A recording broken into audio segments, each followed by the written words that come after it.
there everyone, welcome back to another video about a children's trading card game, and as you can see we have finally got a Trickster deck profile. The best ruler in the game will finally be getting some love. I absolutely love this ruler. I think there's by far the most fun things to do with it. There's just, you know, so many potential decks you can build with it thanks to the abilities and the massive life total.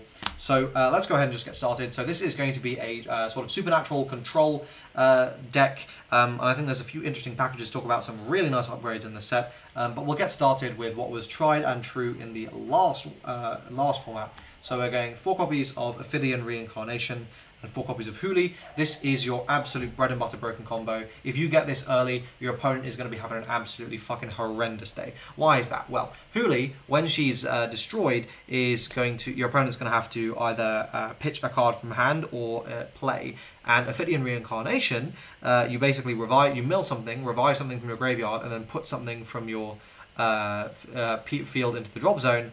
And your opponent then has to sack one of their cards in play. So what this combo does is once you have one of these in drop zone, you hit one of these on counter, or you pitch it from hand with Trickster effect, you revive the Huli, you destroy the Huli, your opponent then has to pitch a card from field and a card from hand, or 2 cards from field. Super disruptive. Like, you know, this is going to make your opponent's life a living hell, especially if you do it early on in their turn. They are not going to like it. You're negging them. It's super strong. That's the original one. Then we'll get into the new advantage, like crazy package we got in this, and that is going to be 4, 4, and 2. So what is this combo? Okay, so we're playing Double Joe the Kawaitachi because this card is just a 5/2/1. It's like a good beater, and we need stats. But then we are playing 4 copies of Saburo. What does Saburo do? Well, because you're Trickster, Saburo is basically going to restand. So you swing with it. You swing with Trickster, you take a damage, Saburo is going to restand. So this is a 5/3/1 double attacker, and Phil Futuremen taught us, the Futuristic 4 taught us exactly how good that is. But why are we playing this card? Well, this card is probably the best of them all, because this says, DR3, get both of these out from your deck. So this guy, for 1 cost and DR3, gives you a 5 HP unit in the center, a 5/3/1 double attacker on the side, and a 5 attacker on your other side. This is a super strong combo. It's just insane. Like, this is a crazy level of plus. Yeah, insane. It's just really good. It's just really good. That's why I play it. And then we got another little collection of cards here. So double sanctifying steps, flipping over. So your opponents oftentimes really do need their DR for certain things, and if you know the matchup, you can targetedly remove those DRs, right? Like if they really need.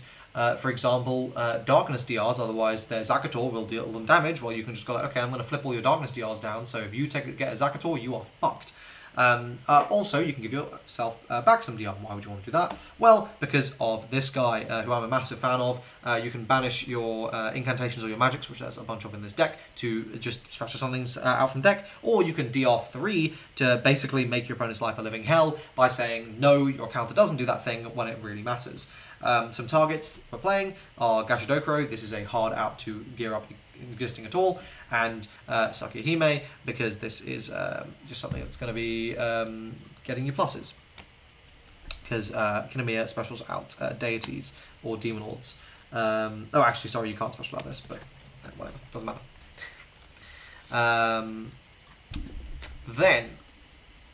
So yeah, sorry, you're only specialing out this. This is just part of the good stuff package because we're coming on to in a second.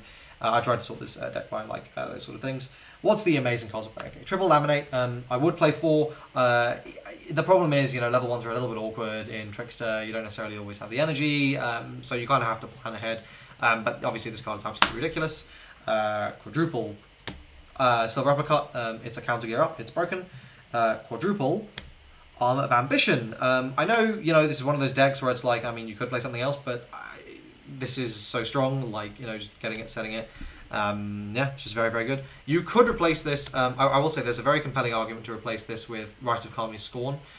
Personally, I'd like my counters to do a little bit more than just go to drop zone nowadays.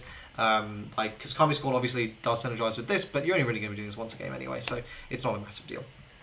Then we got a Liberty, because obviously why not? Double Void Storm. I'm a big fan of this card. So this card says for 1 cost, you can either DR2 to look at your opponent's hand and just pitch something from it, which can be really valuable in disrupting all their plans, or you can DR5 to just remove anything from the board, which can also be really good if you're struggling to deal with some sort of sticky situation. So I'm a big fan of that, and I think this is one of the decks where it can take advantage of it. And then for Yomao, this card is amazing. Massive fan of this. So you've got plenty of gear ups. 4 copies of Yadokai. This is a 5/2/2 level 0. You just have to DR2 or sack something. Like, okay, no worries, bro. That's totally fine. And double Shinjuku Station Exit for some card advantage. So, you know, personally, I think this is one of those decks where, because Drive Rulers are back, this deck gets so much better because of this combo. Like, this combo just ends Drive Rulers because they're losing their entire board every single turn.